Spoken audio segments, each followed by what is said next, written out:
The thief of smells. There was once a baker who had a shop in a small town in America. This baker was not a very kind man. He never gave his customers any more bread than necessary for their money, and he never smiled. But he was a very good baker. His bread was the softest bread that you could imagine.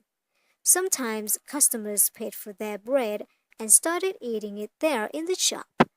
And his cakes, mm, his cakes were really delicious. People came to his shop from all over town. When they walked down the street, they smelled the baker's wonderful bread and his delicious cakes, and they walked right into his shop. But not everyone came inside. Some people just stood outside the shop, smelling and looking in through the windows. The baker didn't like this. Their stomachs are full of the smell of my bread.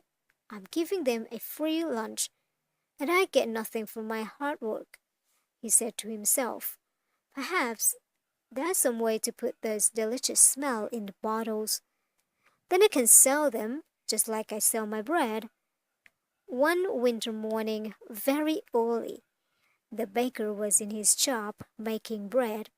He wasn't singing happily while he worked. He was complaining to himself about getting up early, about the cold weather, and about anything that came into his head. In the middle of all this, he looked up and saw someone looking in through the window. It was a young man wearing an old coat. He was looking at the baker's bread, and he was hungry. He was smelling the fresh bread and smiling.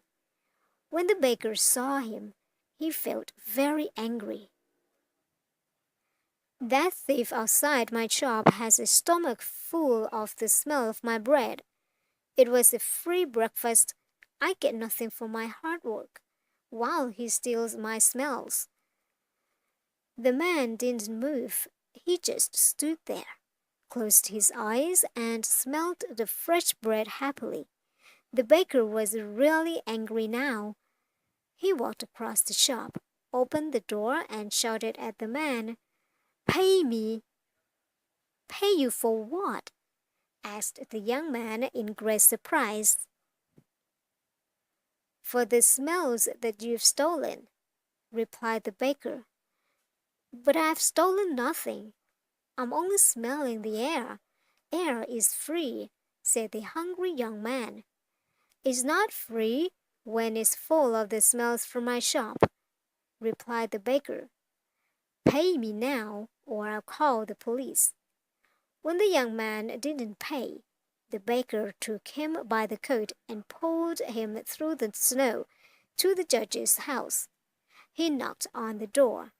After a long time, the judge opened the door in his nightclothes. He looked at the baker and the hungry young man standing outside in the street. It was 6 o'clock in the morning. What could be so important so early in the day? "This man is a thief. He stole the smells from my shop," said the baker.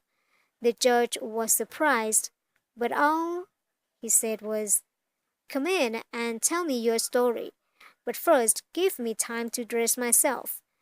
He went back into the house.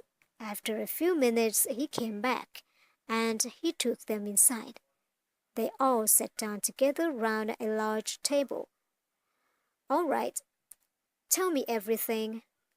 "Baker, you start," said the judge. He listened quietly. He listened quietly. First, the baker told him all about the hungry man who stole all his smells. The judge went on listening. Then the young man told him that air was free, and that any man could have as much as he wanted. When they finished telling their stories, the judge was silent for a few minutes. The baker started telling him again of how the other man took all his smells without paying. "Stop!" Be quiet. I've decided what we'll do, said the judge. Young man, do you have any money? The young man put his hand in his pocket and took out a few coins.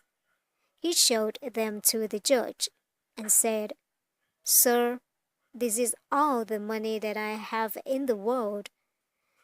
Give those coins to me, said the judge. The young man put them into the judge's hand. I've listened carefully to both your stories, began the judge. It's true that the smells were coming out of the baker's shop, and these smells belong to the baker. And it's also true that this young man took those smells without paying for them. And so I say that the young man has to pay the baker for the smells that he took. The baker smiled, perhaps for the very first time in his life.